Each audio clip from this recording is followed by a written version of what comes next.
नमस्कार दोस्तों, स्वागत है आप सभी का हमारे चैनल में। आज के इस वीडियो में हम भक्ति आंदोलन के बारे में चर्चा करेंगे। तो चलिए शुरू करते हैं। सबसे पहले हम जानते हैं कि ये आंदोलन था क्या। ठीक है, उसके बाद फिर हम इसके मूल तत्व के बारे में जानेंगे और उसके बाद फिर हम जितने भी भक्ति जो संत है उनके बारे में जानेंगे और साथ ये जानेंगे कि किसने किस प्रकार से क्या जो संप्रदाय है वो प्रवर्तित किया। ठीक है, तो सबसे पहले हम देखते हैं भक्ति आंदोलन। ठीक है, तो भक्ति आंदोलन जो है मध्यकालीन भारत का एक बहुत ही बड़ा धर्म सुधार आंदोलन था। ठीक है, जो हिंदू धर्म में जो जितने भी विसंगतियां हैं उनको सुधारने के लिए ये जो है उदित हुआ और जो भी कुरीतियां हैं उसको इसने बहुत अधिक तौर पर जो है सुधारने का प्रयास किया। भक्ति आंदोलन के जो प्रवर्तक थे वो आध्यात्मिक संत थे।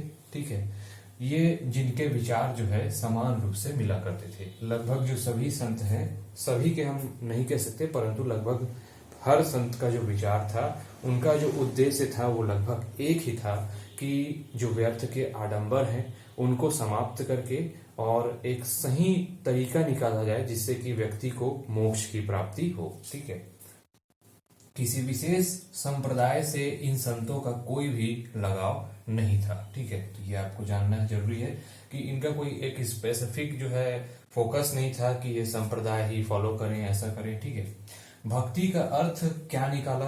तो भक्ति आंदोलन के जो संत हैं उन्होंने भक्ति का अर्थ दिया कि एकाग्रचित होकर के निस्वार्थ भाव से ईश्वर की पूजा करना। ठीक है, इसमें केवल इतना ही था। ये भक्ति का अभिप्राय यदि आपसे परिभाषा में पूछे भक्ति आंदोलन के संतों के द्वारा, तो आप इसको लिख सकते हैं कि एकाग्रचित होकर के निस्वार्थ भाव से ईश्वर की पूजा करना। ठीक है, तो इसमें जो भक्ति आंदोलन के संत थे उन्होंने अलग अलग प्रकार के संतों ने अलग अलग तरीके से भक्त के जो प्रेम है उसकी तुलना जो है अलग अलग पॉइंट ऑफ व्यू से की है। तो उसको हम देखेंगे आगे क्या है ये। तो जो भक्त के प्रेम है उसकी तुलना जो है सबसे पहले सेवक का मालिक के प्रति जो सेवा भाव है उससे किया गया है। ठीक है, फर्स्ट पॉइंट ये है आपका। दूसरा, जैसे कि मित्रों के मध्य में जो प्रेम होता है, बिल्कुल हम मित्र से घुल मिलकर रहते हैं, उसी प्रकार से भक्त और ईश्वर का जो प्रेम है वो भी मित्रवत रहना चाहिए, ऐसा इन्होंने प्रतिपादन किया। ठीक है, शिशु के प्रति माँ का जो वात्सल्य है उसी प्रकार से तीसरा जो पॉइंट है ये कहता है कि जो शिशु के प्रति माँ का जो ममता होता है, उसका वात्सल्य होता है, उस प्रकार से भी आप ईश्वर को जो है प्रेम कर सकते हैं।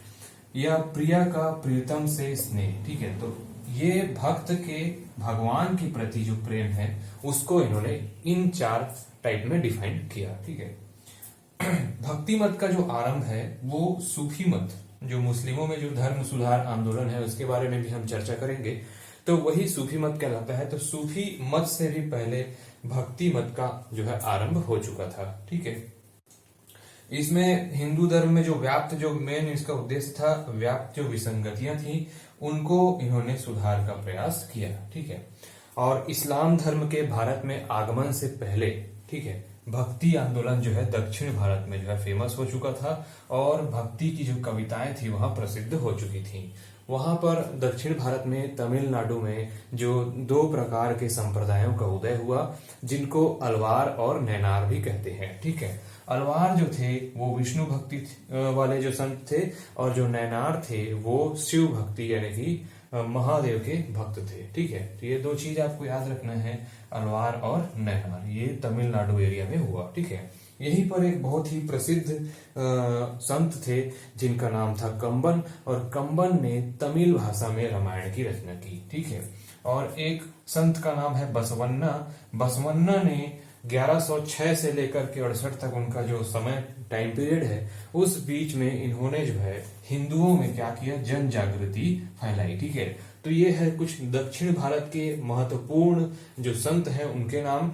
हम एक एक संत का नाम भी डिटेल में डिस्कस करेंगे, लेकिन ये जो पूरा जो वीडियो है ये एक भक्ति आंदोलन के ओवरव्यू के रूप में हम देखेंगे। ठीक है, फिर उत्तर भारत में भक्ति आंदोलन का जो है प्रचार प्रसार जो हुआ है वो रामानंद के नेतृत्व में हुआ। जो रामानुज जो पीढ़ी है उस पीढ़ी के ये प्रथम संत हुए। ठीक है, संत रामानंद, ये आपको याद रखना है। इनका नाम रामानंद था और ये राम के उपासक थे, ठीक है। इन्होंने सभी जाति, धर्म, लिंग के लोगों को जो है अपना शरण दिया और इनके बहुत सारे शिष्य हुए जिनको पूछा जाता है एग्जाम में, ठीक है। तो इनके ही शिष्य थे कबीर, ठीक है, जो जुलाहा थे, रैदास जो है मुची थे, ठीक है, और सेना ये नाई थे, और धन्ना ये जाट थे, साधना पीपा ये जो है राजपूत थे, और पद्मावती और सुरसरी ये 2 महिलाएं भी इसमें शामिल थी, ठीक है। तो इस प्रकार से जो रामानंद के जो शिष्य हैं, ये इन्होंने जो है बिना किसी जाति, धर्म या लिंग या स्थान के आधार पर जो है इनको जो है भक्ति की शिक्षा दी और धर्म के बारे में इनको बताया, ठीक है। और रामानंद जो थे वो एकेश्वरवाद के समर्थक थे, मेनली वो राम की उपासना करने पर जोर देते थे, ठीक है। तो भक्ति आंदोलन में जो संत हैं, उन्होंने फाइनल जो मोक्ष है वो बताया है कि ईश्वर प्रेम से ही मोक्ष की प्राप्ति संभव है, ठीक है। तो ये था ओवरव्यू। अब हम नेक्स्ट देखेंगे भक्ति आंदोलन के मूल तत्व, ठीक है, जिसको हम नेक्स्ट वीडियो में कवर करेंगे, भक्ति आंदोलन के मूल तत्व। और उसके बाद हम उसी वीडियो में ही जितने भी भक्ति संत थे उनके बारे में देखेंगे, ठीक है। वीडियो को देखने के लिए धन्यवाद, थैंक यू।